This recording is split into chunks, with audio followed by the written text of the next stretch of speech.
kid. Fuck.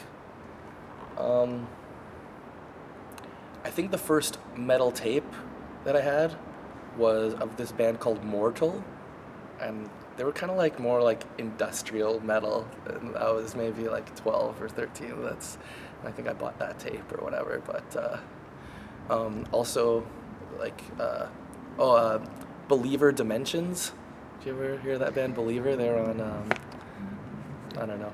So maybe that was like maybe like my earliest stuff. My parents were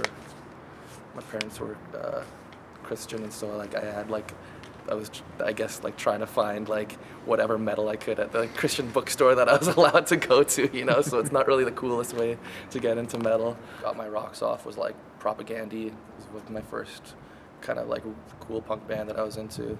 First album that really stuck out, like when I was first learning how to play guitar and getting into punk, was a split CD with I Spy and Propagandhi. It was in this little cardboard case, and I was pretty stoked. I bought it from my older brother's friend. He had a little distro, and I bought it for $5, so it's good. Some local bands in Winnipeg, and it was a band called the Umpires, which was this like kind of street punk oi band. Did a little bit of ska stuff too, and then a band called The Undecided, and a band called Bottom Line, which was a hardcore band. So it was like all mix up of punk and hardcore and oi, street punk kind of stuff. So maybe Cannibal Corpse at this place called the Albert. It's like the CBGBs of Winnipeg. It's a old venue with history. I think, yeah, maybe like that band Believer was like the first metal band that I was like, they were pretty awesome kind of death metal stuff at the time for me. So, and then later on I learned that like there was like members of like Earth Crisis in the band for like a second. But I kind of got into like some kind of metalcore kind of stuff, like when I was younger, like bands that were kind of close to our city.